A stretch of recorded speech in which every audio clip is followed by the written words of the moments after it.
They know that the potential is there, and they also know that we're going to fight it. When they get to college, all the things she said, this won't be acceptable, you have to do it this way, they realize, even in high school, they get to the prep schools, they realize sister's right, sister's right, sister's right. So it's hard to hear when she's saying it because she says it in a very uncompromising way, but they do realize sister's right. She loves you and she expects so much of you, and that's why, you know, she seems like she's being so hard. She sets standards because she knows that you can reach those standards. It's easier to not have this weight of responsibility on your shoulders. It's easier when someone doesn't demand excellence of you. It's easier to get B's and C's. But if you can look long term, if you can think out long term, you can see how feasible it is for you to become a successful person. In the end, I find it was worth it. Where I am now and what I have accomplished, I know a lot of that is attributed to indwelling. And the experience that I had because of indwelling surpassed anything that I could have done at the mall, hopefully. What did he do after he got his success? What did he or she do after they went to school? What did he or she do after they got the scholarship? Were they selfish? Or did they truly embody what indwelling is all about? Our hope is that when they succeed their success, they will come back to their community and serve in some capacity to help others. They keep in touch with us even after they finish college. They come back. We have a teacher now that was in our program, went to college, and now teaching in our after-school program. They've lit a fire under me, and I feel like I'm somewhat of a role model. After I finished college, I worked there briefly as a tutor. I'm just here to visit Sister. I was in the program back when I was in high school. And today I'm just really here back at Indwelling visiting Sister Rosemary, Brother Al, and the kids here and showing my support for the program. Indwelling is a family, and the teachers are all family and all the other students. So it's like returning home for me. I brought her by to visit Sister for the first time. Well, I was here for 6 years, so a lot of my progress is really owed to them. They really do give me motivation. We try to give back, and because I know I wouldn't have been where I am without them, that they're a part of my life forever. They can't get rid of me, no matter what they do. The ultimate goal is for them to come back, give back to their community, whatever way, whatever their profession is. You know, if somebody wants to be a lawyer, that they would help come back and wherever they're working and serve the needs of that area. If they're a teacher in a school, they pick up maybe a poorer school that really needs their services. It amazes me how many of the students aren't just going into something that's going to make them lots of money, but they're going into different fields that allow them somehow to give back to the community. I'm getting my master's in library science, and I want to work with underserved communities, generally those in juvenile detention facilities, because I feel like, you know, if they hopefully have someone to believe in them, like Sister Rosemary and Brother Al believed in me, that hopefully they can change their path. Not only did they introduce me to opportunities, but they basically forced me to do this.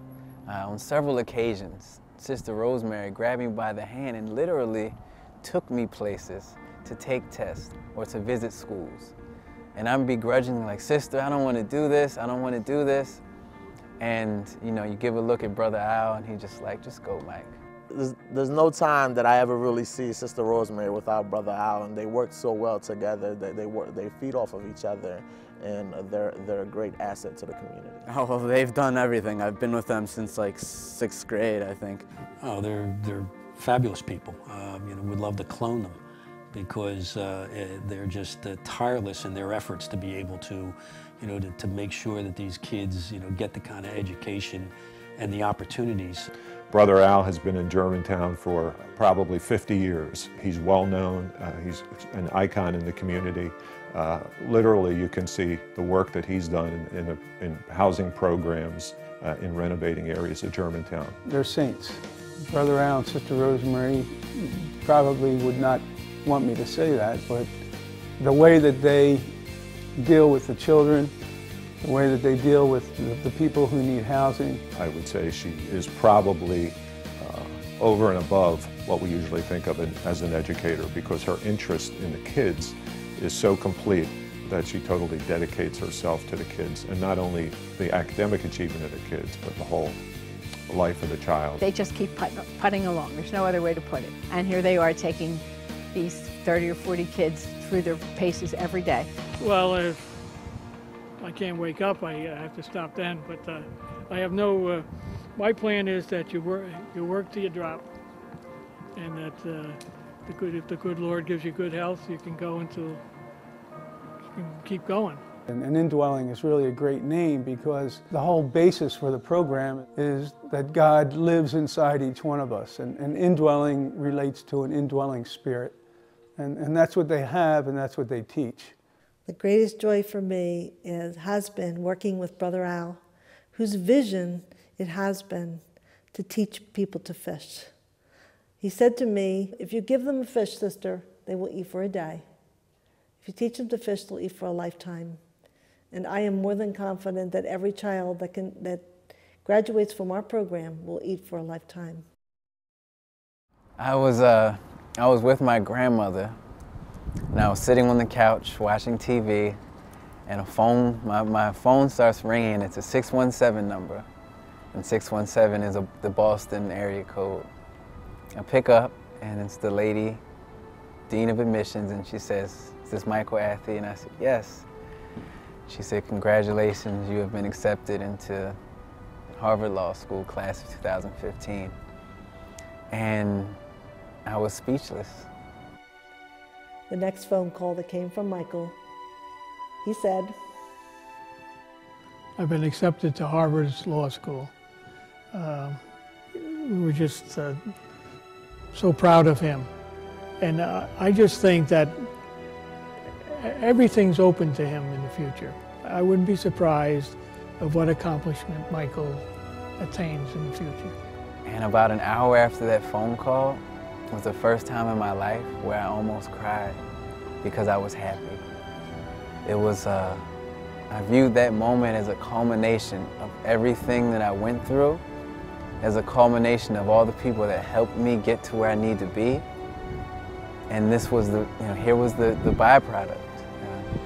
It was very refreshing that it does work. If you work hard, if you do it right, if you have people that love and care for you, you can achieve what you want to achieve. In that moment, it just all hit me like, wow, I'm really on my way to affecting change in this world, and other people are believing in me.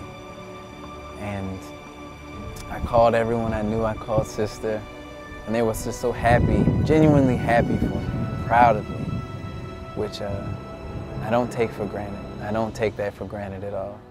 And the most impressive part of that young man is that despite all that he went through in his life, he's grateful. He cannot thank Indwelling enough for what we did to help him, when all the time we're grateful to Michael for taking up the challenge of using his gifts and doing all that he could do to obtain a quality education and touch the stars.